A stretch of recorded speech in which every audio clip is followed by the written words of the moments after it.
Good morning from Disneyland. I am here today to do some strategy testing with two of my Disney friends, Ashley and Shantelle. We're going to test out 3 different methods for going to Disneyland. Lightning Lane Multi-Pass, Lightning Lane Premier Pass, or just using the standby lines. And our idea is to show you how to have a great day no matter which option you're using. So follow along. It's going to be lots of fun. Let's go meet up with them and we'll kind of explain what we're doing. Good morning from Disneyland. It's Magical Tour Guide. Mixing some magic. Ashley Dixon Shenanigans. We are here together because we are doing a really fun testing strategies today. I am going to be standing in lines. I have purchased the Lightning Lane Multi-Pass. I'm going to be waiting in standby lines. And I am going to purchase Lightning Lane's Premier Pass, which is a new feature they have at Disneyland. And so we're going to be documenting throughout the day what we're doing when we get on rides. Like Ashley will not have to be on her app scheduling. I'm gonna have to be on my app scheduling, and Melissa's gonna be... I'm just gonna be waiting in the standby line. You're gonna find the magic. That's right. But no matter what you do and how you do your Disney day, there's always something to do. So follow along as we share with you all the magic. All right, so Shantelle and Ashley purchased their Lightning Lane Multi-Pass and Lightning Lane Premier Pass. I filmed it so I can show you how that process works, but it's all done on the Disneyland app and it's really super easy.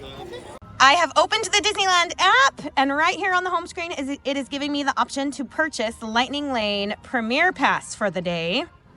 You actually can buy this pass in advance, but I'm just going to buy it right now today. And it is showing a price today of $349 for the day. Yep. Click. Continue. Just me, by myself. And...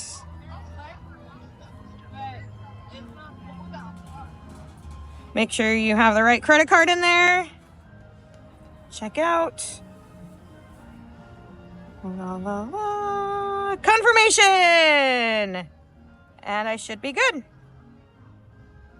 Good morning. I just scanned into the park, so I can now purchase Lightning Lane. I am in the app, and I'm going to hit purchase. And I'm going to scroll down here, get Lightning Lane Multi-Pass for myself. And I'm going to continue to check out. Make sure you put your payment in the app ahead of time. And there we go. Continue. It's $27 today. And just like that, I have Lightning Lane. And now I can use the app to get a ride and go on as many as I want today. Here we go. We are here for rope drop, which means getting to the parks just a little bit early, because no matter what strategy you use, if you want to maximize your time getting to the parks early, like showing up about 45 minutes to an hour before the park officially opens, is going to do you a huge favor, because you're going to be able to ride way more attractions first thing in the morning because the lines are so short. But I recommend arriving early, because they start letting people into the parks about 30 minutes before they open. So the parks open at 8 this morning, and we were able to get in at 7:30. Then you can line up, be ready to go, and get on some attractions super quickly first thing in the morning, which really helps maximize your time, saves you time waiting in line later in the day. So we're here in time for rope drop, so we can take advantage of that. The parks are officially open, and we're going to head over into Adventureland first. Now when you're rope dropping, it looks really crowded right at the beginning because there's really nowhere for people to go, but the crowds spread out pretty quickly and you will be loving the low wait times first thing in the morning. My first attraction for the day was Indiana Jones. The posted wait time was 25 minutes and I ended up waiting 14 minutes in the standby line.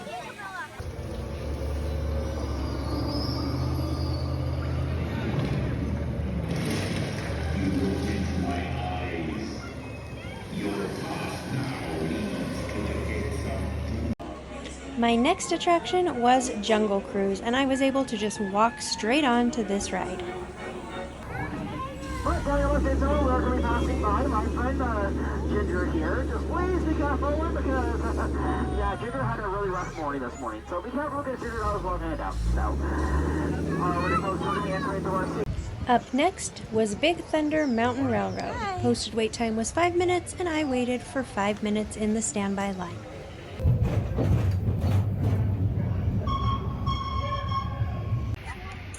The standby lines get a bad rap because, I mean, nobody wants to wait in long lines. But the lines aren't always as long as you think they are. Plus, with a little bit of strategy, like rope dropping, then you can skip some of the longest lines. So hopefully this video will show you that standby lines aren't as terrible as you might think. And if that's the best option for your family, you can totally make it work for you. I just love how empty the parks feel in the morning. During the first hour and a half to 2 hours, wait times are low and the walkways are wide open, and there's just a nice vibe. My next attraction was Space Mountain. The posted wait time was 15 minutes, and I ended up waiting 13 minutes in the standby line.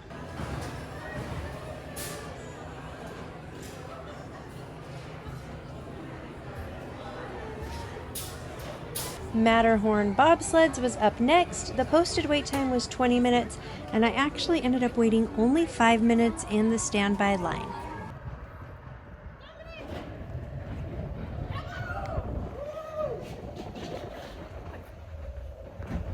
Up next is Mickey and Minnie's Runaway Railway. The posted wait time was 5 minutes. I waited 3 minutes to the pre-show and 7 minutes to the actual ride.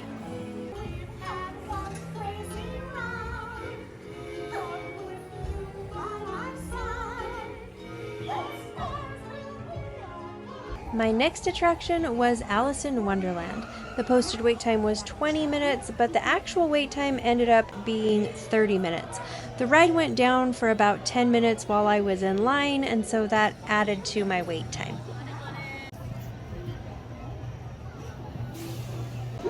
Sometimes that happens where an attraction breaks down when you're in line, which is always frustrating. You kind of have to make a call in the moment. Are you going to stay and wait and hope they get it up and running soon, or are you going to bail and head to another attraction? So I decided to wait because it looked like it was going to be a quick fix, and luckily it was. It was 10 minutes, so not too bad.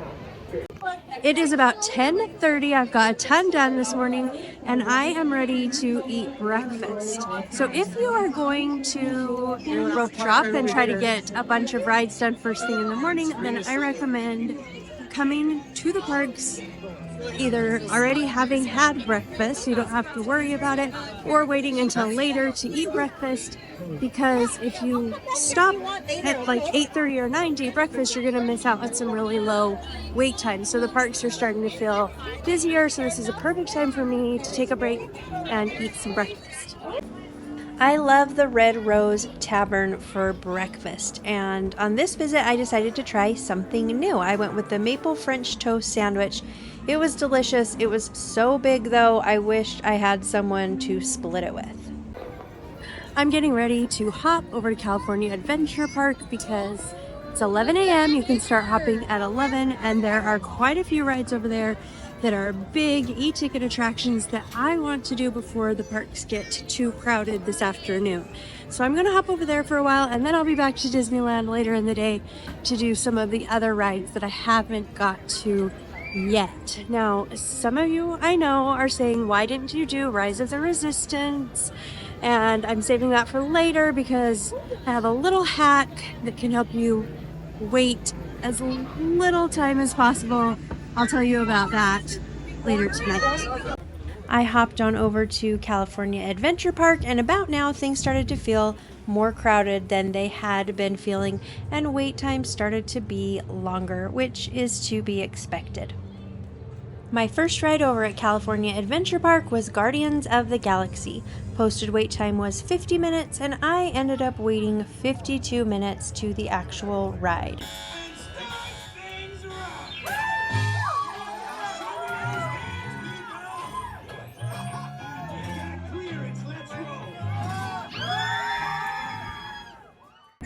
So I decided to use single rider for Radiator Springs Racers because it was going to save me a ton of time.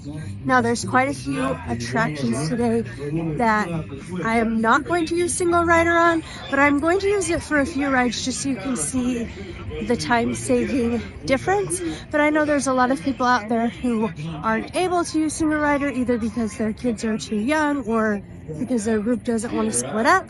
But there's also a lot of groups out there who can use single rider and who love to use single rider. So I'm going to kind of do a mixture so you can kind of see how they both work. Here we are at Radiator Springs Racers. The posted wait time was 60 minutes, but I only waited 5 minutes in the single rider line.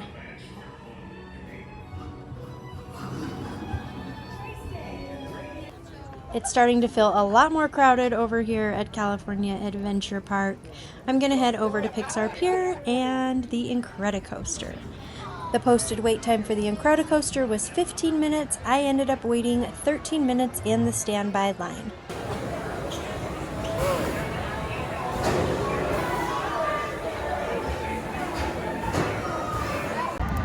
It is time for lunch, and we're gonna meet back up with Shantelle and Ashley and see how their day has gone up to this point using the Lightning Lane Multi-Pass and the Lightning Lane Premier Pass. So we're gonna get together, have lunch, debrief, and we'll see how their day has gone up to this point.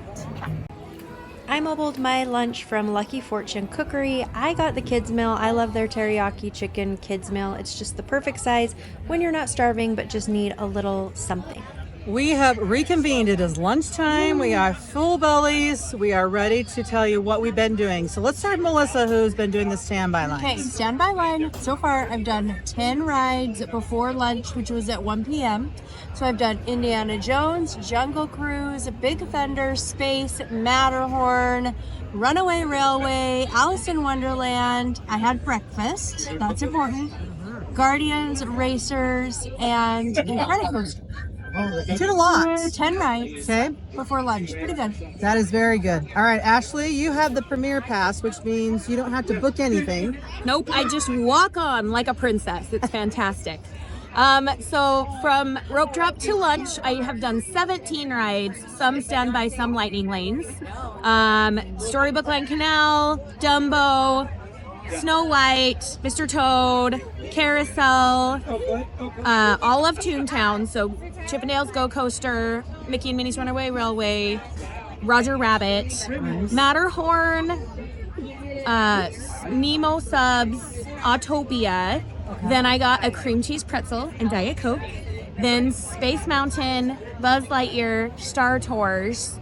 Then I park hopped and did Guardians, Monsters Inc., and Soarin'. You did a lot before lunch too. 17 rides. Okay. All right. Then I was with Ashley for a lot of the morning, or for the first hour, I should say, and rope dropped and did Fantasyland. We started at Storybook, and we went over and we did Mr. Toad. Then we did Dumbo, then Mr. Toad. Then we did Snow White. I'm trying to remember. Carousel. Then that's when Ashley and I split, and I went and did Jungle Cruise. Then I did my first lightning lane. I had booked for Indiana Jones, so I got my Indiana Jones. Then I had booked, as soon as I got into Indiana Jones, I booked my next lightning lane for Pirates. Then I booked my next one for Haunted Mansion. Then at that point, I was holding on to my next one for Space Mountain, but I needed to pass some time. So I went back on that same path, and I did the Adventureland Treehouse. Then I stopped and I got myself a Dole Whip and watched the Tiki Room.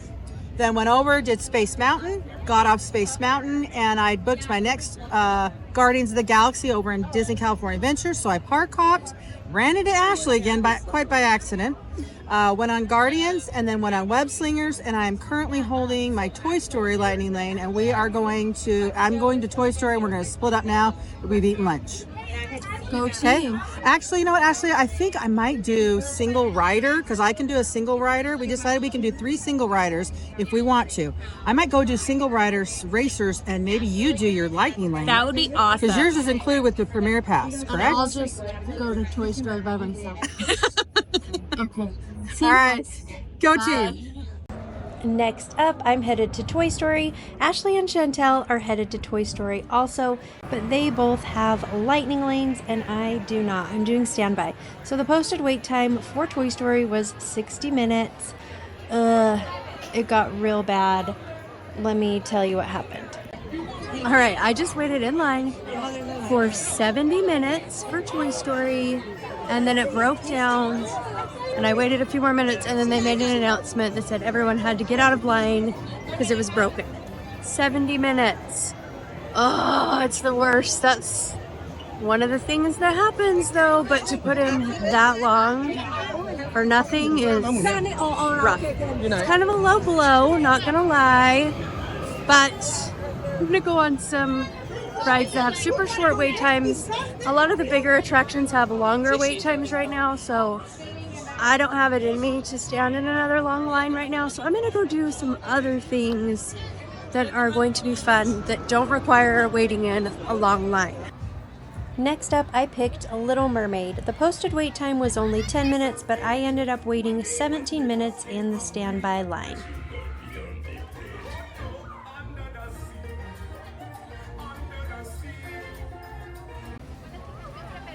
After that, I headed over to the animation building. I wanted to go to the Animation Academy and sit down, relax, and learn to draw one of the characters.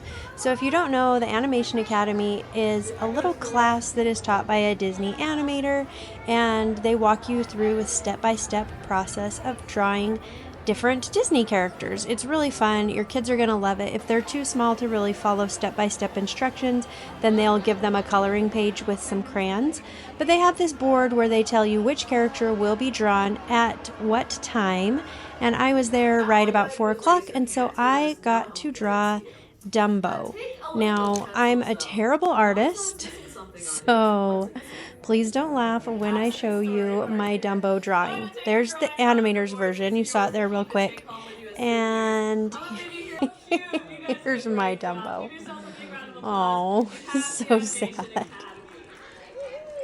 Next, I went over to watch Turtle Talk with Crush. This is also in the animation building. It's a really fun interactive show. The kids get to go sit down on the floor in the front, and it's really cute. If you haven't checked it out, do it. Your kids will love it.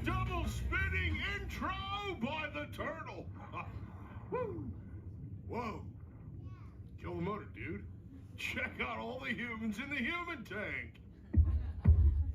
Whoa, human dudes. They live, dude. Delayed reaction. I needed a treat, so I tried something I'd never tried before, the Cosmic Cream Orb from Terran Treats. You can find it right by Guardians of the Galaxy. It's basically like a chocolate cream puff with a raspberry cheesecake filling, and it was really good. I caught some fun entertainment right outside Guardians of the Galaxy after I had my treat.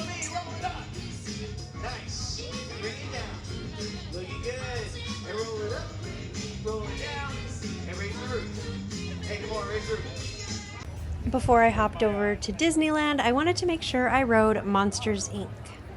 Next up, I'm doing Monsters, Inc., but I'm going to be using the Buddy Pass, which is like a single rider, but you can use it for 2 people, sometimes 3 if you have very small children. So you can ask the cast member at the front if you can use the Buddy Pass, and if they're doing it, which they usually are, then they'll give you this little pass and you can enter through to exit. I just got off Monsters, Inc., and look who's in the single rider line, Melissa. And she had a really bummer experience at Toy Story. What happened to Toy Story? I waited in line. The wait time said 60 minutes. I waited for 70 minutes. Then it broke down and they kicked everyone out of line. And I wasn't even close to the front. I was probably still like 30 minutes from the front. My goodness.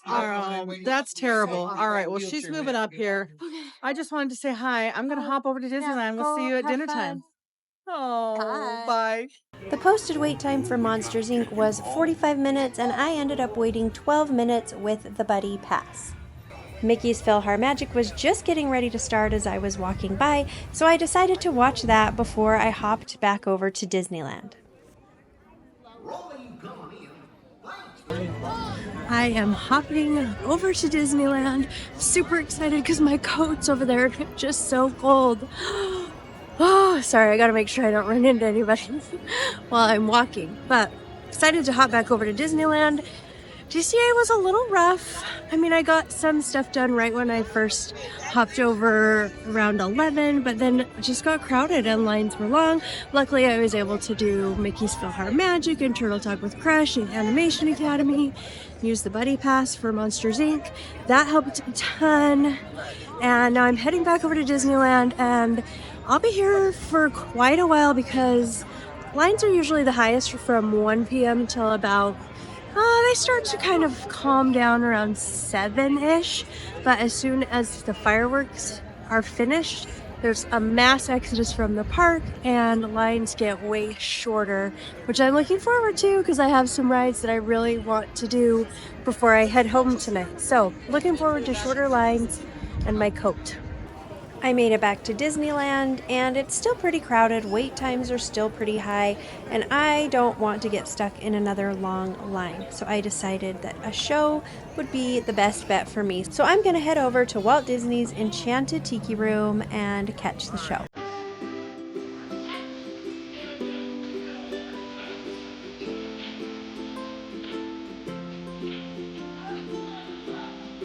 I'm back at Red Rose Tavern to meet up with Ashley and Shantelle for dinner.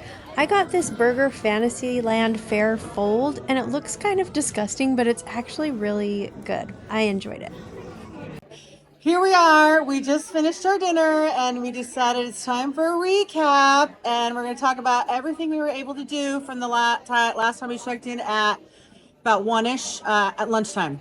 So, Melissa, we'll start with you. Okay, I had a really rough go because I got in line for Toy Story. The wait time was 60 minutes, and I was like, I'm just going to suck it up and do it. And I waited 70 minutes, and I wasn't even close to the front. I mean, seriously, I hadn't even picked up my glasses yet. And then it broke down, and they kicked everyone out of the line. And I did not get a lightning lane pass or anything. It was just a big fat waste of 70 minutes and so discouraging. So after that, I needed a win. So I went to Little Mermaid. Then I did Animation Academy, Turtle Talk with Crush, Monsters Inc. using the Buddy Pass. And then I did Mickey's PhilharMagic and Tiki Room. I hopped back over into Tiki Room. So I got 6 attractions between lunch and dinner. It would have been 7, but Toy Story doesn't count because I didn't ride it. It was so sad.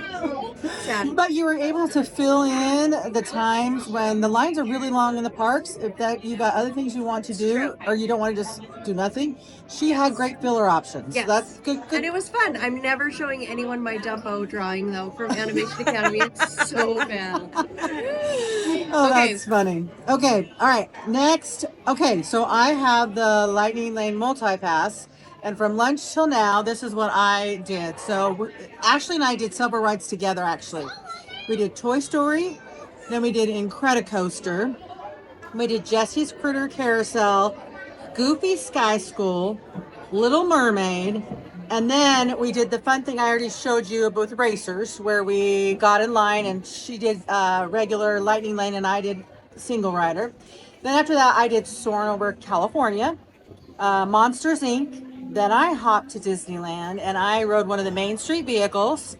Then I did Star Tours.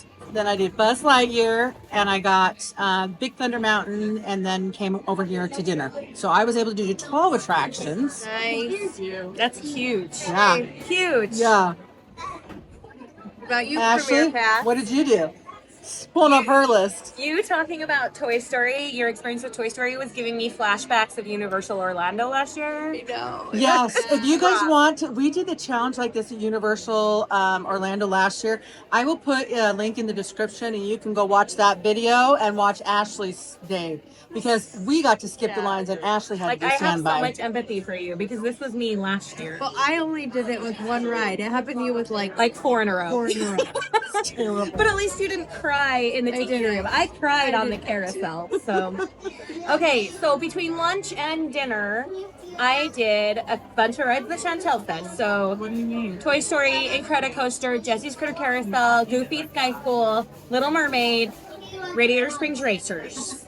And then I did Mater's, Web Slingers. I park hopped to Disneyland and did Tiana's with my full poncho and my flip-flops. I was ready. And then I did Winnie the Pooh with the Roo Pass, which is basically like a single rider, 1 or 2 people. So that was nice because that was a 35-minute wait.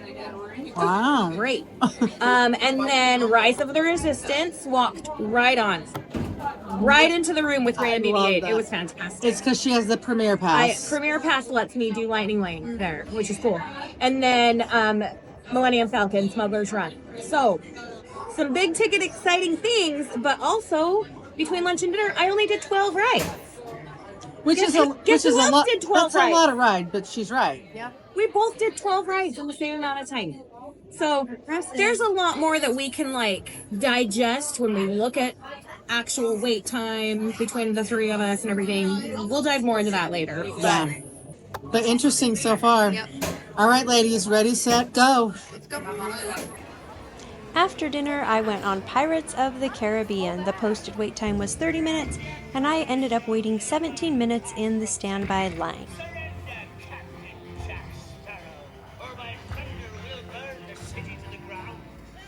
After that, I went on the Many Adventures of Winnie the Pooh. The posted wait time was 25 minutes, but I actually only ended up waiting 7 minutes. Okay, we've reached the time of night where wait times are starting to go down for the standby lines. A lot of people are watching Fantasmic, or they're going to be waiting for fireworks and watching those. And as soon as fireworks are over, then the parks really clear out. A lot of people leave as soon as fireworks are over. But this is also the time of night where Disney starts inflating wait times. I mean, they do it occasionally here and there, but you especially notice it at night, in the evenings. I'm not sure why they do this, but they're often inflated significantly. So keep that in mind when you're trying to decide what attractions you want to ride on, because the wait time may be less than you think it's going to be. Next, I headed over to Galaxy's Edge and got in line for Smuggler's Run. The posted wait time was 5 minutes, and the actual wait time was about 5 minutes.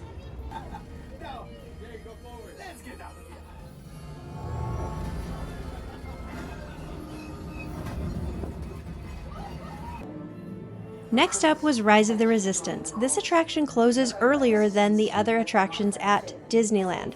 And if you know what time it closes and get in line right before the attraction shuts down for the night, then the wait time is significantly shorter than it is any other time during the day. So this is my favorite hack, my favorite time to ride Rise of the Resistance.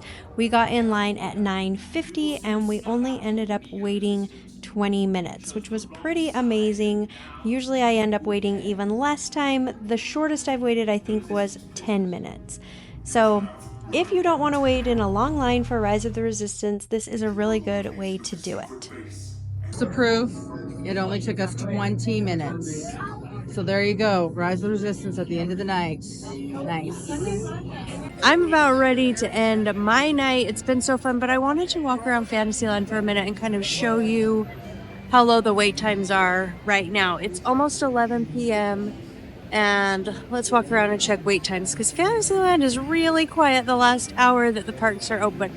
So if you're interested in Fantasyland, the lowest wait times are earlier in the morning, between like opening and the first hour and a half or so, and then the last hour of the day. So Casey Jr. is at 5 minutes, Dumbo is at 10 minutes.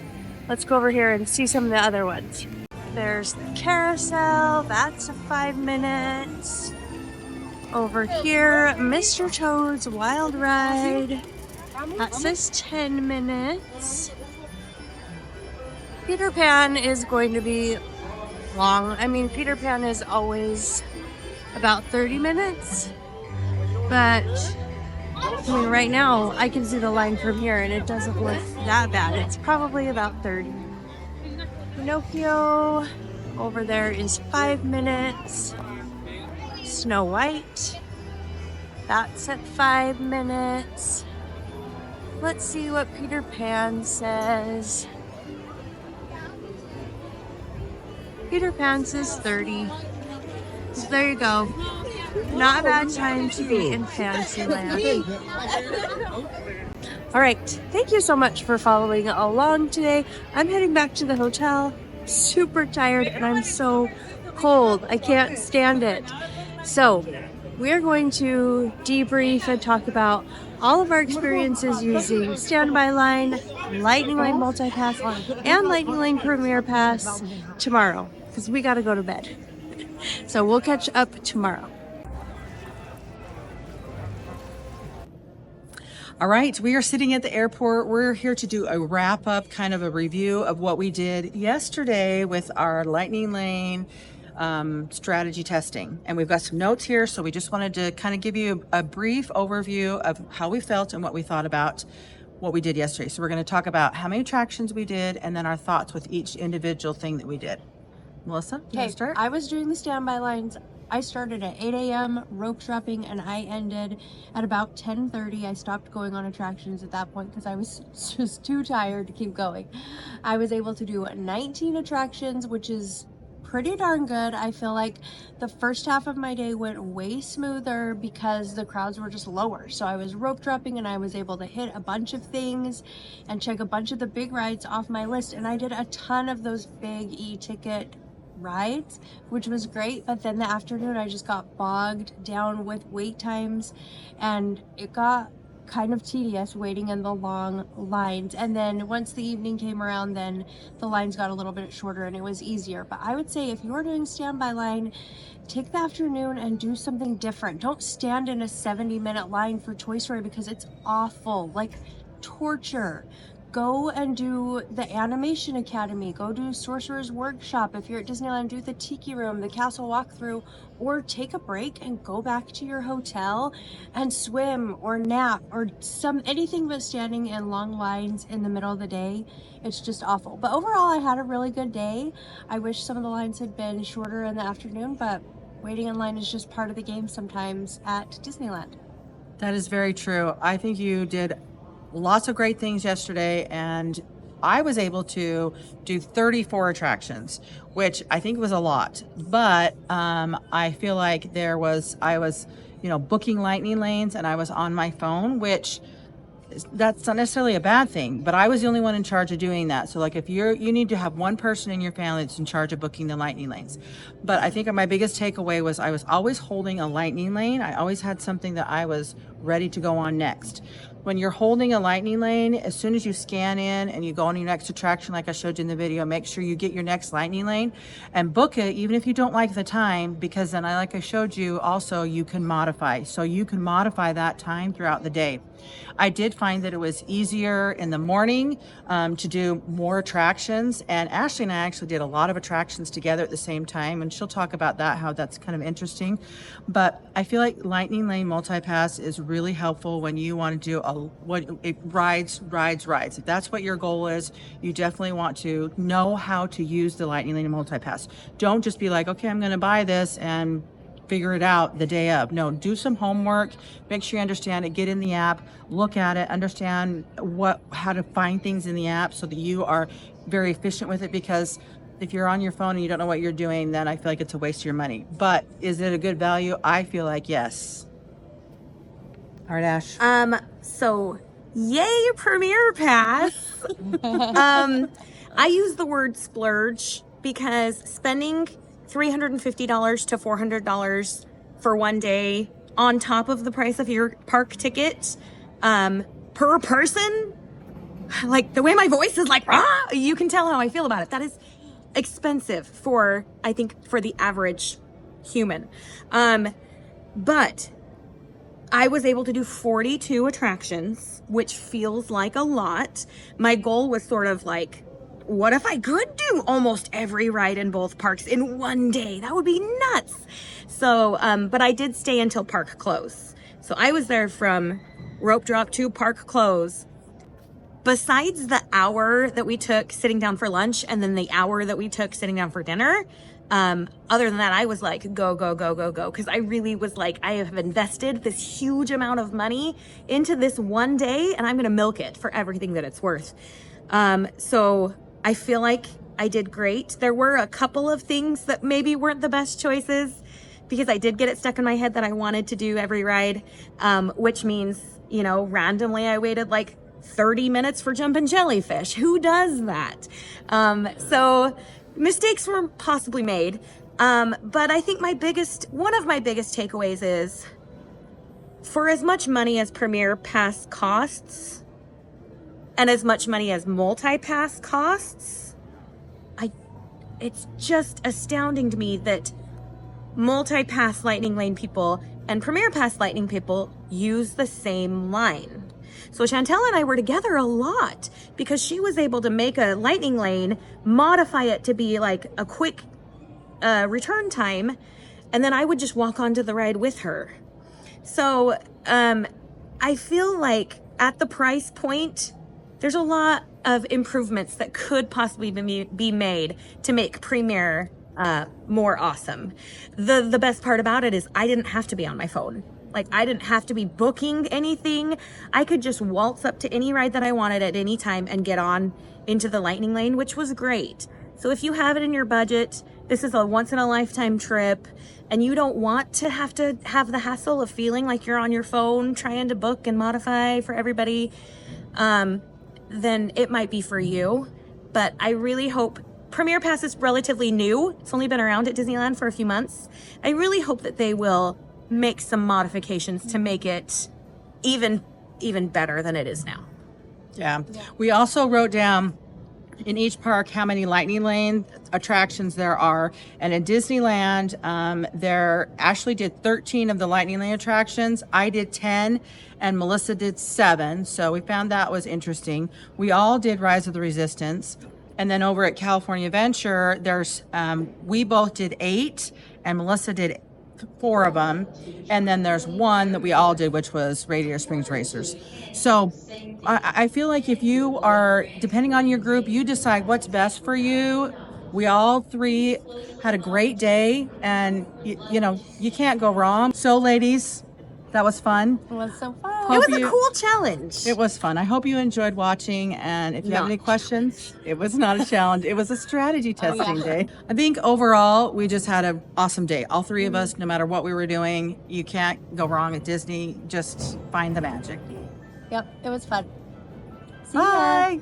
Before I end this video, I wanted to put together all of the numbers to just show you exactly what we were able to do. So here is mine with the standby line, and then we've got Chantelle's with the Lightning Lane. You can see she's able to do much more than I was able to do. And then we have Ashley's with the Lightning Lane Premier Pass, and you can see she was able to do even more. Feel free to screenshot those or whatever you want if that is helpful to you. But what I thought was really interesting was our attraction totals. I was there from 8 a.m. till 10:30 p.m. and I was able to ride 21 attractions. I waited in line 285 minutes and I averaged 14 minutes per attraction waiting in the standby lines. Now Shantelle with her multi-pass, she was there the same amount of time as I was, 8 a.m. to 10:30 p.m. She was able to ride 31 attractions, so 10 more than me.